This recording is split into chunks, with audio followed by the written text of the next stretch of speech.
സങ്കീർത്തനം 78. ചരിത്രം നൽകുന്ന പാഠം. എൻ്റെ ജനമേ, എൻ്റെ ഉപദേശം ശ്രവിക്കുക, എൻ്റെ വാക്കുകൾക്ക് ചെവി തരിക. ഞാൻ ഒരു ഉപമ പറയാം, പുരാതന ചരിത്രത്തിൻ്റെ പൊരുൾ ഞാൻ വ്യക്തമാക്കാം. നാം അത് കേൾക്കുകയും അറിയുകയും ചെയ്തിട്ടുണ്ട്. പിതാക്കന്മാർ നമ്മോട് പറഞ്ഞിട്ടുമുണ്ട്. അവരുടെ മക്കളിൽ നാം അത് മറച്ചു വയ്ക്കരുത്, അവരുടെ മക്കളിൽ നിന്ന് നാം അത് മറച്ചു വയ്ക്കരുത്. കർത്താവ് പ്രവർത്തിച്ച മഹത്തായ കാര്യങ്ങളും അവിടുത്തെ ശക്തിപ്രഭാവവും അത്ഭുതകൃത്യങ്ങളും വരും തലമുറയ്ക്ക് വിവരിച്ചു കൊടുക്കണം. അവിടുന്ന് യാക്കോബിന് പ്രമാണങ്ങൾ നൽകി, ഇസ്രായേലിന് നിയമവും. അത് മക്കളെ പഠിപ്പിക്കാൻ നമ്മുടെ പിതാക്കന്മാരോട് അവിടുന്ന് ആജ്ഞാപിച്ചു. വരാനിരിക്കുന്ന തലമുറ, ഇനിയും ജനിച്ചിട്ടില്ലാത്ത മക്കൾ അവ അറിയുകയും തങ്ങളുടെ മക്കൾക്ക് അവ പറഞ്ഞു കൊടുക്കുകയും ചെയ്യും. അവർ ദൈവത്തിൽ ആശ്രയിക്കുകയും അവിടുത്തെ പ്രവൃത്തികളെ വിസ്മരിക്കാതെ കൽപ്പനകൾ പാലിക്കുകയും ചെയ്യും. അവർ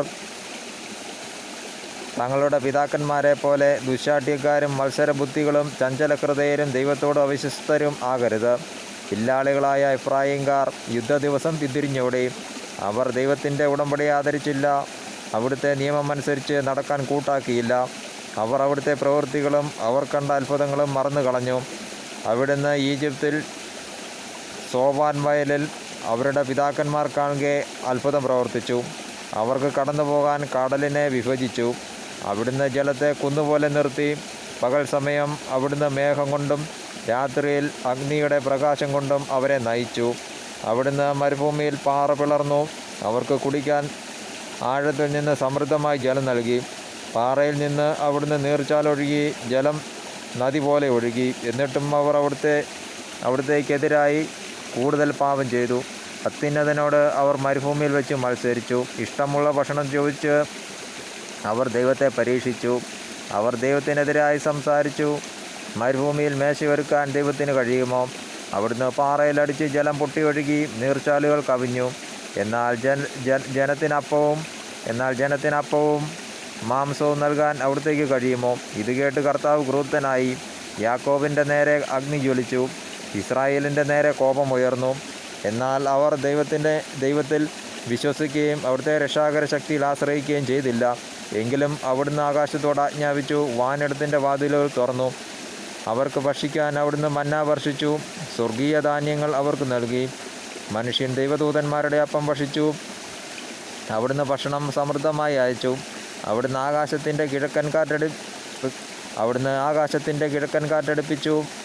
അവിടുത്തെ ശക്തിയാൽ അവിടുന്ന് തെക്കൻ കാറ്റിനെ തുറന്നുവിട്ടു. അവിടുന്ന് അവരുടെ മേൽ പൊടി പോലെ മാംസത്തെയും കടൽ തീരത്തെ മണൽത്തരി പോലെ പക്ഷികളെയും വർഷിച്ചു. അവിടുന്ന് അവരുടെ പാളയങ്ങളുടെ നടുവിലും പാർപ്പിടങ്ങൾക്ക് ചുറ്റും അവയെ പൊഴിച്ചു.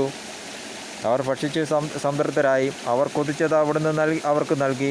എന്നാൽ അവരുടെ കൊതിക്ക് മതി വരും മുമ്പ് തന്നെ, ഭക്ഷണം വായിലിരിക്കുമ്പോൾ തന്നെ, ദൈവത്തിൻ്റെ കോപം അവർക്ക് എതിരെ ഉയർന്നു. അവിടുന്ന് അവരിൽ ഏറ്റവും ശക്തരായവരെ വധിച്ചു, ഇസ്രായേലിലെ യോദ്ധാക്കളെ സംഹരിച്ചു. എന്നിട്ടും അവർ പാപം ചെയ്തു. അവിടുന്ന് ചെയ്ത അത്ഭുതങ്ങൾ കണ്ടിട്ടും അവർ വിശ്വസിച്ചില്ല. അതിനാൽ അവിടുന്ന് അവരുടെ നാളുകളെ ഒരു നിശ്വാസം പോലെ അവസാനിപ്പിച്ചു. അവരുടെ സംവത്സരങ്ങൾ ഭീതിയിലാണ്ടുപോയി. അവിടുന്ന് അവരെ വധിച്ചപ്പോൾ അവർ അവിടുത്തെ തേടി. അവർ അനുതപിച്ചു, ദൈവത്തിങ്കലേക്ക് തീവ്രതയോടെ തിരിഞ്ഞു. ദൈവമാണ് തങ്ങളുടെ അത്ഭുതശീലയെന്നും അത്യുന്നതനായ ദൈവമാണ് തങ്ങളെ വീണ്ടെടുക്കുന്നവനെന്നും അവർ അനുസ്മരിച്ചു. എങ്കിലും അവരുടെ സ്തുതി കപടമായിരുന്നു. അവരുടെ നാവിൽ നിന്ന് വന്നത് നുണയായിരുന്നു. അവരുടെ ഹൃദയം അവിടുത്തോട് ചേർന്ന് നിന്നില്ല. അവിടുത്തെ ഉടമ്പടിയോട് വിശ്വസ്തത പുലർത്തിയില്ല. എങ്കിലും കാരുണ്യവാനായ അവിടുന്ന് അവരുടെ അകൃത്യങ്ങൾ ക്ഷമിച്ചു, അവരെ നശിപ്പിച്ചില്ല. പലപ്പോഴും അവിടുന്ന് കോപമടക്കി, തൻ്റെ ക്രോധം ആളിക്കത്താൻ അനുവദിച്ചില്ല. അവർ ജഡം മാത്രമാണെന്നും മടങ്ങി വരാതെ കടന്നു പോകുന്ന കാറ്റാണെന്നും അവിടുന്ന് അനുസ്മരിച്ചു. അവർ എത്രയോ പ്രാവശ്യം മരുഭൂമിയിൽ വെച്ച് അവിടുത്തോട് മത്സരിച്ചു. എത്രയോ പ്രാവശ്യം വിജനപ്രദേശത്ത് വെച്ച് അവിടുത്തെ ദുഃഖിപ്പിച്ചു. അവർ വീണ്ടും വീണ്ടും ദൈവത്തെ പരീക്ഷിച്ചു, ഇസ്രായേലിൻ്റെ പരിശുദ്ധനെ പ്രകോപിപ്പിച്ചു. അവർ അവിടുത്തെ ശക്തിയെയോ ശത്രുവിൽ നിന്ന് തങ്ങളെ രക്ഷിച്ച ദിവസത്തെയോ ഓർത്തില്ല. ഈജിപ്തിൽ വെച്ച് അവിടുന്ന് പ്രവർത്തിച്ച അടയാളങ്ങളും സോവാൻ വയലുകളിൽ വെച്ച് ചെയ്ത അത്ഭുതങ്ങളും ഓർത്തില്ല. അവരുടെ നദികളെ അവിടുന്ന് രക്തമാക്കി മാറ്റി. അരുവികളിൽ നിന്ന് അവർക്ക് കുടിക്കാൻ കഴിഞ്ഞില്ല. അവിടുന്ന് അവരുടെ ഇടയിലേക്ക് ഈച്ചകളെ കൂട്ടം കൂട്ടമായി അയച്ചു. അവരെ വിഴുങ്ങിക്കളഞ്ഞു. അവിടുന്ന് തവളകളെ അയച്ചു. അവയെ അവർക്ക് നാശം വരുത്തി.